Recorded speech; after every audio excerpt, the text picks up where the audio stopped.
Está científicamente demostrado. No podemos hacer dos cosas a la vez. Esto quiere decir que cada vez que estamos viendo vídeos, cada vez que estamos leyendo libros, cada vez que estamos escuchando audios, cada vez que estamos pendientes de la conversación de otras personas, estamos pendientes de algo diferente a lo que somos nosotros. Lógicamente, intercambiamos información. Nosotros aportamos cosas a los demás y los demás nos aportan cosas a nosotros. Pero de la misma manera que hacemos lo que he mencionado, estar pendiente de cosas externas, también tiene que haber momentos y espacios de estar pendiente de nosotros mismos. Pararnos y decir, a ver, ¿en qué estoy pensando? A ver, ¿qué estoy sintiendo? Solamente en ese momento podremos cambiar, transformarnos y mejorarnos para avanzar en la satisfacción personal, para avanzar en el placer, para avanzar en las relaciones humanas positivas. Nuestra mente se puede ordenar, nuestra mente se puede cambiar, nuestros pensamientos se pueden modificar y nosotros podemos ir mejorando cada día un poco más, pero necesitamos tiempo. Tenemos que aislarnos de vez en cuando de todo el entorno y ver en qué pensamos. Nuestra mente se puede dividir en partes. Todos nuestros pensamientos se pueden agrupar en bloques, en unidades de información, en unidades de placer, porque los pensamientos bien ordenados producen placer. Ordenando estos pensamientos, dividiendo nuestra mente en partes y luego combinando todos nuestros pensamientos de forma proporcionada, podemos obtener mucho placer, mucho bienestar, y esto repercutirá positivamente en nuestro entorno. En este libro, Pro Uniplacer, tenéis más información de cómo conseguir dividir nuestra mente en partes, cómo agrupar nuestros pensamientos en unidades de placer o unidades de pensamiento y cómo combinar todos nuestros pensamientos para que estos no nos desborden, para que nuestra mente funcione a nuestro favor y para que nuestro placer personal y nuestro bienestar crezca hasta llegar al éxtasis.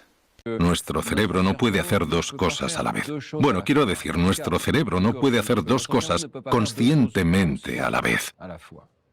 Hay un espacio en el córtex prefrontal al que mis compañeros y yo llamamos el Global Workspace, el espacio de trabajo consciente. Y este sistema que está ligado a nuestro córtex prefrontal nos permite tomar conciencia de la información.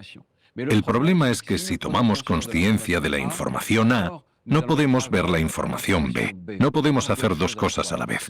Seguro que habéis oído cosas como las mujeres pueden hacer dos cosas a la vez y los hombres no. Todo eso es falso. Todos, hombres y mujeres, tenemos una clara limitación. No podemos hacer dos cosas conscientemente a la vez. Si estamos prestando atención a una tarea, no podemos al mismo tiempo hacer otra. Se han hecho muchos experimentos en laboratorio y los resultados son concluyentes. Si os pido que respondáis con la mano derecha a un sonido y con la izquierda a una señal luminosa, veremos que no podéis hacer las dos cosas a la vez, aunque cada hemisferio pudiera controlar su mano correspondiente. La realidad es que no. Mientras que atendéis al sonido, la luz deberá esperar. La cosa es que, como este espacio prefrontal es aquel del que tenemos conciencia, cuando estamos intentando atender y responder al sonido, no somos conscientes de que la luz está ahí, ni de que no estamos respondiendo a la luz. Por eso creemos que podemos hacer dos cosas a la vez. Es una ilusión. Si medimos el rendimiento de nuestro cerebro, vemos que se ha ralentizado cuando estábamos atendiendo al sonido. Estábamos ralentizados a la hora de atender la luz. Como toda nuestra consciencia estaba ocupada por el sonido, no éramos conscientes de que estábamos ralentizados. Esta es una conclusión muy interesante para la consciencia. Aunque parezca una tontería, no somos conscientes de aquello de lo que no somos conscientes. No somos conscientes. Sobreestimamos nuestras capacidades. Creemos que podemos hacer dos cosas a la vez y que podemos hacerlas muy rápidamente. Esto no es verdad. Pensamos que no nos distraemos, por ejemplo, al volante, si escribimos un SMS, y luego vienen los accidentes. Se ha experimentado con simuladores de conducción y se ha demostrado que incluso a la hora de responder a una señal de freno, de pisar con el pie, cosas que son muy automáticas, nos vemos ralentizados. No podemos hacer dos cosas a la vez. Entonces, ¿qué relación tiene esto con la automatización?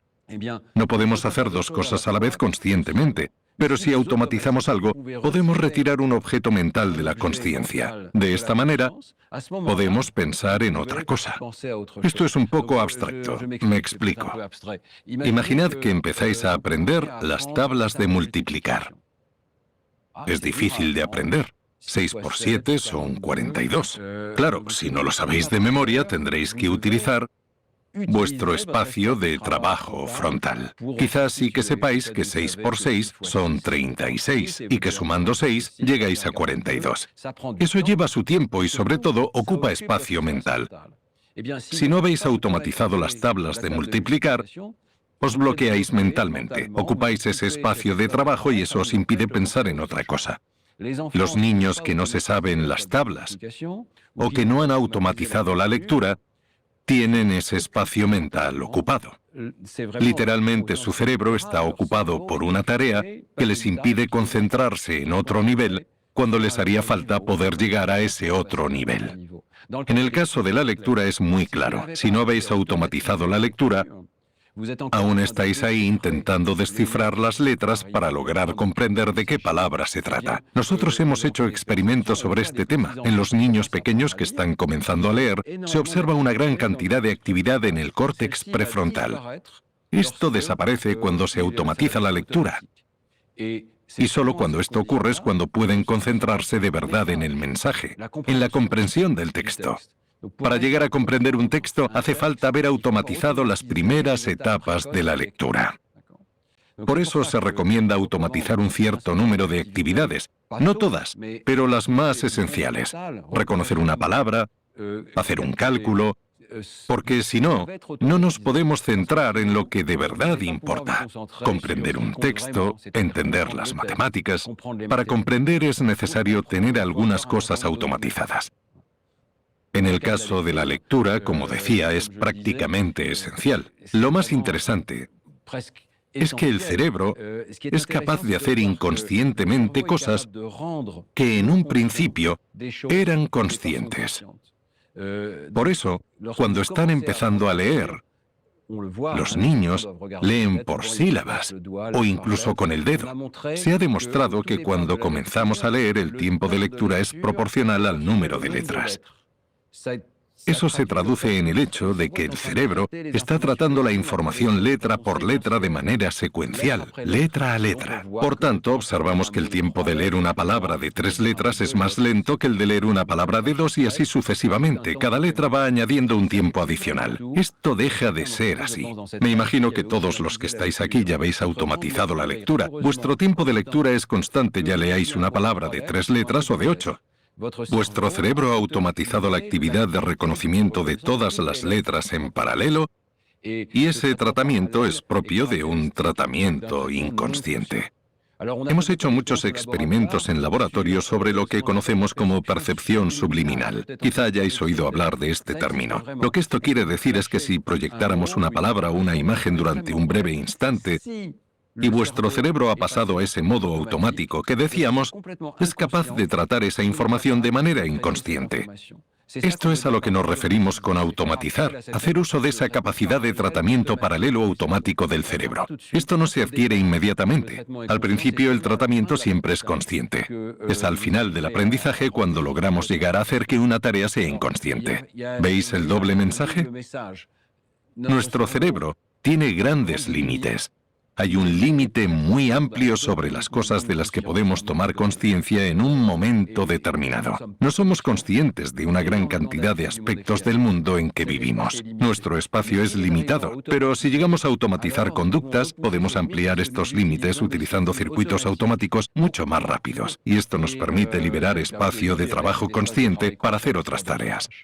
El cerebro humano tiene aproximadamente 86.000 millones de neuronas que están interconectadas, y cada neurona ya es en sí una especie de mini procesador. Cada neurona se conecta con una media de otras 10.000 neuronas, lo que resulta en una cifra asombrosa: 1.000 billones de sinapsis, de puntos de contacto entre las neuronas. Pensamos, y esta es la hipótesis sorprendente, que todo lo que sentimos, todo lo que vivimos, todo lo que aprendemos, todas las palabras que conocemos vienen de nuestro cerebro. Todo lo que sentimos, los dolores, los placeres, vienen de nuestro cerebro, y los neurocientíficos tratamos de entender cómo funciona esta máquina. Seguro que habéis oído hablar del progreso de la inteligencia artificial. Actualmente se está logrando construir máquinas que tienen la capacidad de aprender y que son capaces de producir lenguaje. No obstante, me gustaría tratar de defender nuestro cerebro y mostraros también que es una máquina aún más extraordinaria que las máquinas modernas.